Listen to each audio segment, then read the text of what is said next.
wrestle this guy from Snohomish and blah, blah, blah. No, I have an opportunity to go compete. What a change in attitude that is. What a refreshing change in attitude. Okay, so then it goes on and he talks about Richard Sherman, how nothing changes, and each one of the Seahawks echo the same things. And Sherman says, that's why you don't lose very much.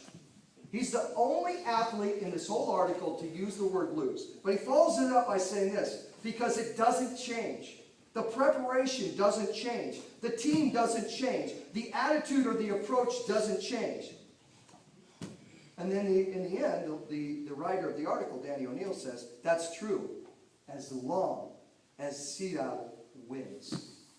And I beg to differ, Danny. I don't think it does change. It doesn't change if all you focus on is the process. You're consistent with the way you look at it. So are you following me in this whole thought process? Are you following me on what I'm talking about here? And so this from the media, this guy looks at it as win or lose, that's all that matters. And for him, that might be the case. But when you're actually in the act of competing, you're focused on something totally different. You don't have time. It's a waste of freaking time to focus on the wins and the losses. To focus on the third round when you're in the first round. To focus how tired you are when you still got 2 rounds to go. All right? You got to focus on what you have to do right now. Here's some interesting facts of this article. The pundit, the writer, he has 17 references to outcome, loss, win, or result. 17 in this article. The athlete or coach, there's 1. The words used by the writer, his words, worrying, wrong, fret, lose, hopes, null and void, discouraged, conviction, disappointed, underlying, weakness, exposed, on the brink, defeat, must win, can't afford to lose. Fatal. And fatal. Thank you. Those were his words. Positive guy. Here's the coach's words, or athlete. Preparation doesn't change. Opportunity constitutes a positive outlook. Be right on it. Get right. Prepared to respond really well. Run the ball with commitment. Professional obligation. Best effort. Attitude. Approach doesn't change. Those were the athletes. That's the way the athlete looks at it, or should look at it. But the guy in the media is going to look at it a little bit different. Now you got to ask yourself, and let's take it to the next step. How do you think your parents look at it? Some of you, your parents might be all about win. You're going to beat this guy tonight.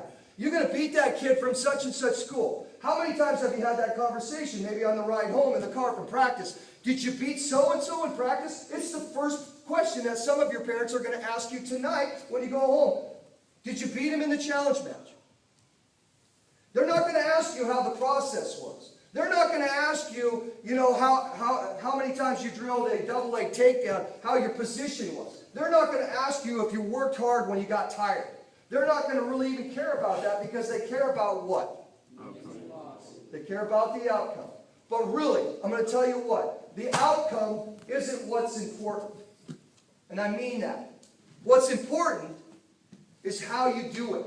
Especially for us in a school setting.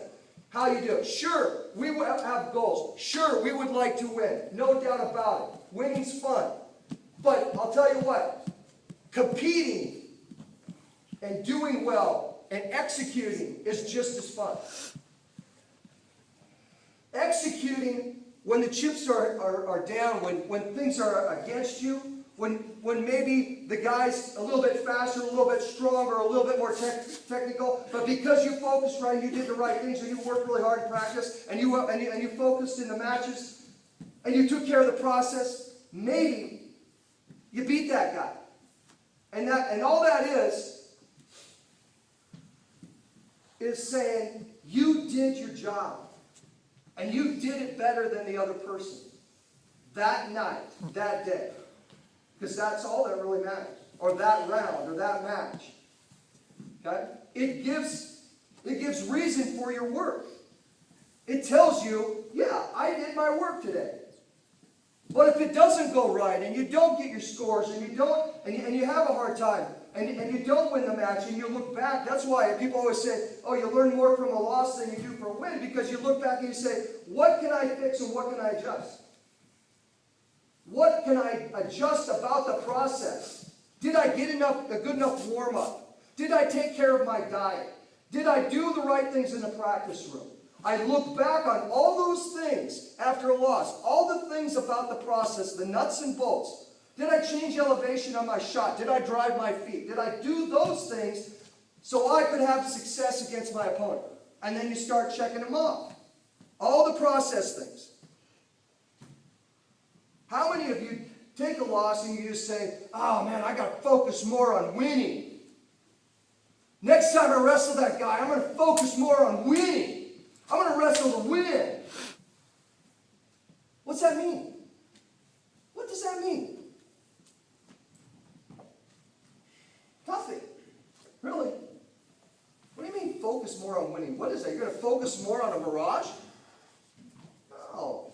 You're going to focus on the process if you want to be successful.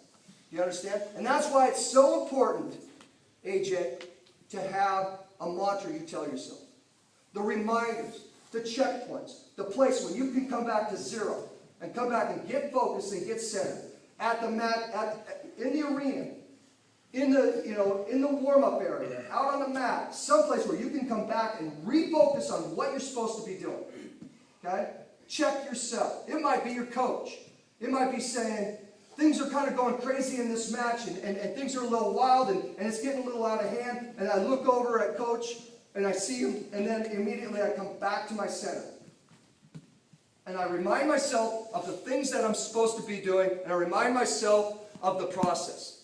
Do you understand what I'm talking about here? It's a checkpoint to get you back to where you're supposed to be. Because if you don't do that, things can snowball. I've watched athletes in the middle of an NCAA final wrestling match start to cry because they're so frustrated. What do you think they were focused on? Winning. And when that started to get further and further away in their mind, what happened? They started to lose it because they had nothing to grasp onto. Instead of coming back and saying, okay, I got to get the next takedown. First and foremost, I got to get the next escape. I got to get the next turn. I got to hustle back to the middle. I got to get in body position and circle off the whistle. I break it down to the smallest things that I can handle in my head. And that's where I start from. Not, oh crap, I just gave up a reversal. Now things are going to go bad. Oh, now look at it just like last time. Oh, wow, be big Eeyore, Oh, look at me. No, you come back and say, okay, what do I need to do now? Now, that takes practice. You practice it in here, you practice it in matches, you practice it anywhere you're at. Focusing on that process. You got me? All right. Anything, coaches? Yeah, these are, last day to turn in shirts and all that stuff. There's the order forms right there. The last day's tomorrow. No money, no stuff. If you have to you're still voting, come talk to me. Please. Okay, I want to see these people after practice.